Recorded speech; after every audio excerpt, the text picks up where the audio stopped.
aujourd'hui, plein de chance. On a bien sûr Jackie Hénin avec nous, on était hier avec lui à Longo. On vient de rencontrer Loïc Ben et là, je rencontre Laurence Sauvage. C'est qui Laurence Sauvage? C'est elle. Et elle est sur la liste du Front de Gauche, bien entendu. Alors, on a le soleil et on vous a. Donc, c'est un plaisir. Alors, soyons clairs, hein, c'est vrai qu'on parle beaucoup d'abstention et tout, parce que pour différentes raisons, et en particulier peut-être aussi à cause de cette nouvelle circonscription électorale pour les européennes qui concerne tout le monde, et puis aussi parce que finalement les électeurs ne connaissent pas bien leur candidat. Mais c'est prévu comme ça, donc il faut faire avec. Alors, Laurence, mauvais jeu de mots, vous n'êtes pas si sauvage que ça, puisque vous avez accepté notre invitation et de vous présenter. Alors, qui êtes-vous, Laurence? Alors, je suis Laurence Sauvage, j'ai 39 ans, j'ai 3 enfants et j'habite Fruges dans le Pas-de-Calais. Très beau département. Je suis né dans le Pas-de-Calais. Ah, ça nous rapproche. Bien. Alors, qu'est-ce qui vous a motivé pour être sur cette liste de Front de Gauche, dans cette aventure, car on peut parler, c'est une aventure au sens médical, il y a quelque chose qui se passe. Qu'est-ce qui vous a motivé pour vous engager dans ces européennes?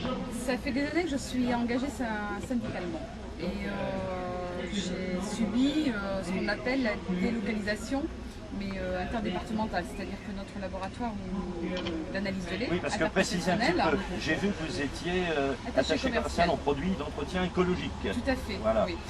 J'étais, parce que maintenant je suis sans emploi. Et donc mon engagement syndicaliste a démarré comme ça. Nous travaillions dans un laboratoire qui a été délocalisé en Seine-Maritime.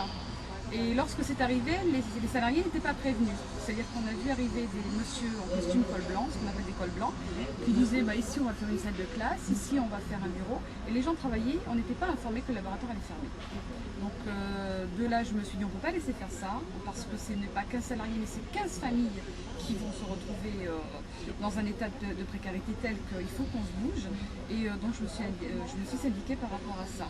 Et puis au fil des ans, on s'est battu contre le CPE, on s'est battu en 2005 et on a gagné. Donc je me suis dit qu'on ne peut pas s'engager syndicalement et ne pas s'engager politiquement, parce que l'un va avec l'autre. Il ne peut pas y avoir d'engagement syndical si derrière on ne met pas en place des élus pour faire bouger politiquement. C'est un peu ce qu'on sent derrière cette magnifique et extraordinaire unité syndicale dans les rues à plusieurs reprises, enfin, il y en avait encore, mais la question de la perspective politique. Exactement, vous ne pouvez pas avoir de débouché politique de toute façon s'il n'y a pas une unité à la base.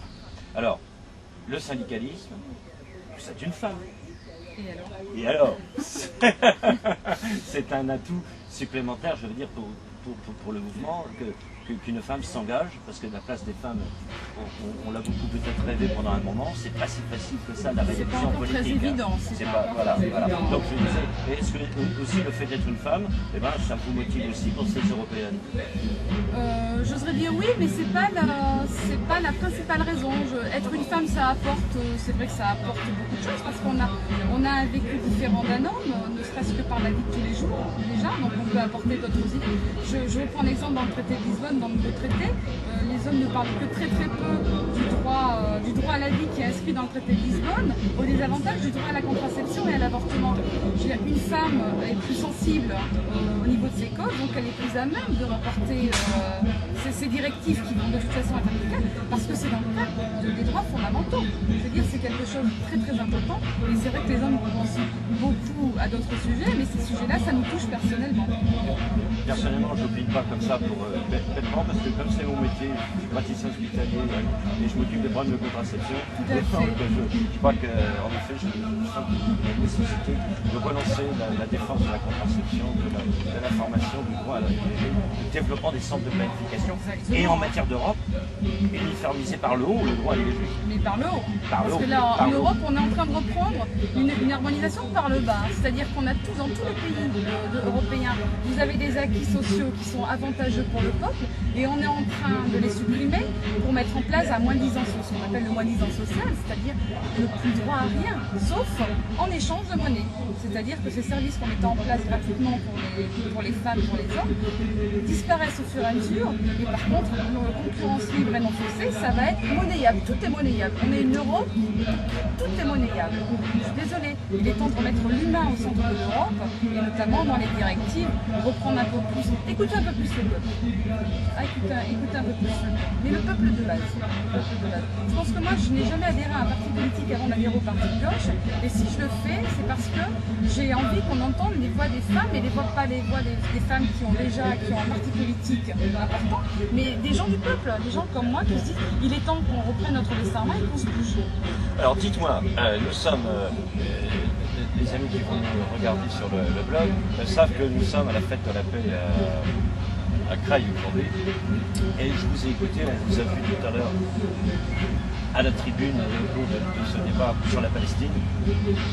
Il y a eu un début très poignant quand on a vu du mouvement Fernand. Tout à fait. Voilà. Et donc vous êtes partie prenante aussi de c'est une partie intégrante de votre militantisme, de votre engagement. Quand on est femme, quand on est mère et qu'on est humaine, on ne peut pas écouter toutes les causes qui mettent en danger la vie des hommes. Et ce que disait très bien Fernand, c'est que c'est l'Europe qui paye les écoles, c'est l'Europe qui paye les hôpitaux, et l'Europe ne bouge pas actuellement pour faire avancer les choses. Il y a un gros problème. Quand je dis qu'il faut écouter nos parlementaires qui sont sur le terrain, qui se bougent, le message que j'ai, c'est écoutez vos parlementaires, mais ne l'écoutez pas dans le cadre d'une élection électorale. Écoutez-les et regardez-les évoluer au fur et à mesure de leur mandat électoral. Ce qu'on fait Francis Vert, Jackie Hénin, ça, il y a très peu de parlementaires qui l'ont fait. On ne va pas dire, c'est un secret. Comment il est, Jackie Hénin? Caractère de cochon?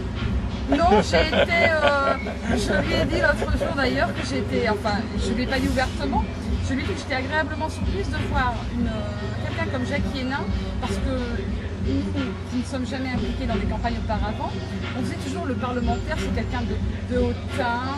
Et Jackie Hénin, il est tellement près du peuple, moi je suis agréablement surprise, d'ailleurs il le sait, parce que je trouve que partout où on va, c'est pas Jackie Hénin, député européen, c'est Jackie.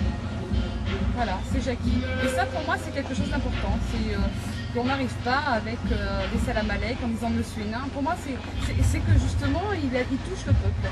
Laurence, merci. Merci et à bonne vous. fin d'après-midi, bonne campagne. Et bonne fête de la paix. Merci, au revoir.